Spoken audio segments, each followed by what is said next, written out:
Hello. I'm going to work us through the lab for this module on activations. The lab has a fairly complicated setup, so I will let you read that on your own. You should read that first page of the lab entirety. Basically, it describes the calling conventions for a particular language, and then it sets up the lab itself, where we're going to trace through this code right here. We're told the language is C-like. It does have reference type, so you can see that there's a parameter being passed by reference. So we're going to trace this program as it runs using the stack calling conventions that are described on the first page of the lab. And then here is our reference to what an activation record looks like for this particular environment. And then we're going to be tracing this entire thing, and we're going to be drawing what the stack looks like at location 1, what it looks like at location 2, and finally, what does the program actually print. And we are told that this language is a statically scoped language, which is important. Okay, so we are going to go ahead and begin here by starting to draw our stack.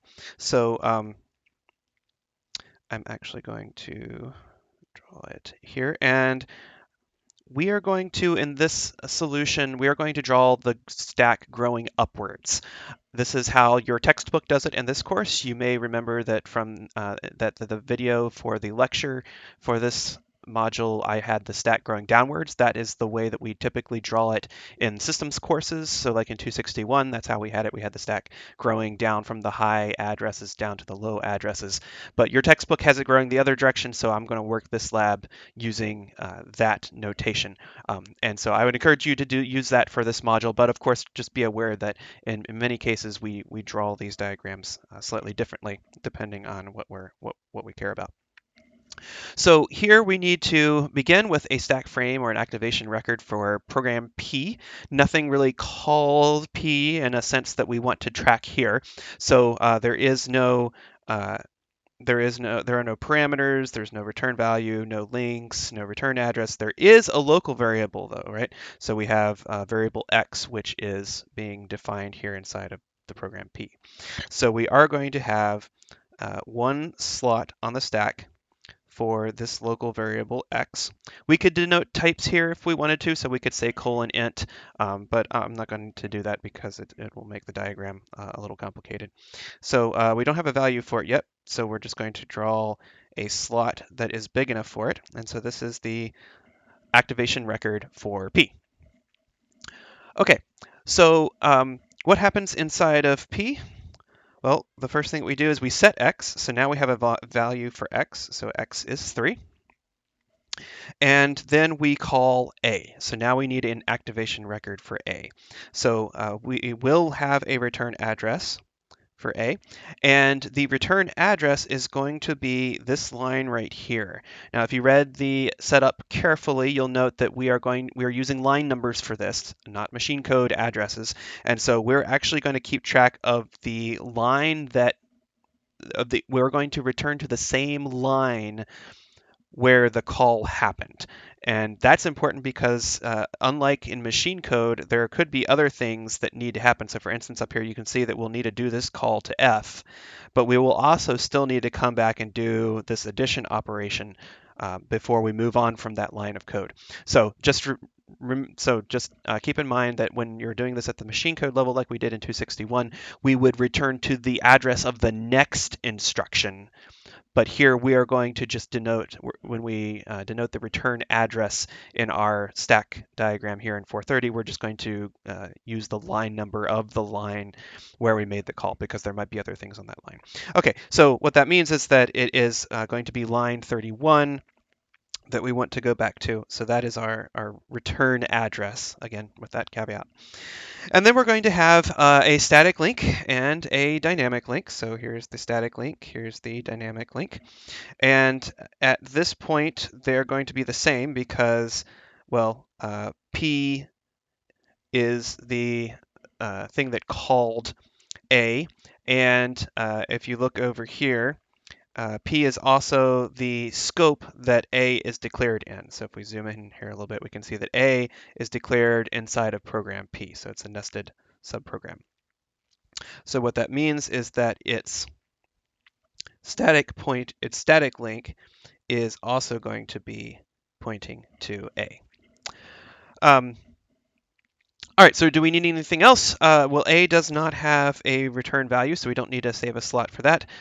There were no parameters to A, so we don't have any parameters to add, but we do have some local variables. So you can see that there are local variables A, B, and C inside of A. So we need to reserve some space for those. So let's have space for 3 local variables. So we're going to have A, B, and C. And we don't have values for those quite yet, but we just want to save space for them. And so this whole thing is the activation record for A. Okay, so then inside of A, so let's zoom in and see the code here a little bit. So we've got our local variables. We have the definitions of f and g, which we're going to ignore for the moment. We have some assignments that need to happen here. So a equals x plus 1. So let's think about what happens here when we're running a equals x plus 1. So we do a name resolution on a inside little a inside of big A, and we see that there is a local variable called little a. So that's the a that we'll use. There is no x, however, so there is no local x inside of A. So what we're going to need to do is go looking for it. We need to do name resolution. Recall that we said that this is a statically scoped language, which means that we're going to follow the static link. So we're going to follow this down here and see that there is an x inside of the static parent of A, which is P. And so this is the x that we're going to use. So we're going to say a equals x plus 1. So x is 3. We add 1, which gives us 4. So a is going to be 4. The next line says that b is going to be x, is going to be assigned x plus x. So x is 3, so b is going to be 6. And then the next line sets c to x minus 1, which means that c will become 2. All right, so that gets us up to location 1. And so what that means is that this is technically the solution to that first question, which asks us to draw the stack at location 1. Now, one thing that I haven't been doing up to this point is keeping track of some pointers. So there are a couple of pointers that are important here. So we have the stack pointer, which always points at the top of the stack. So that's the stack pointer. And then we also have the environment pointer, or the base pointer. So your textbook calls it the environment pointer. In 261, we called it the base pointer. I'm going to use those terms interchangeably. But so the stack pointer always points at the top of the stack. The base pointer always points at the base, which is why it's called the base pointer, of the current activation record. So this will point to the beginning of A, and SP will point to the top of the stack. So this is where the pointers are currently at location 1. So that is the solution to the first question.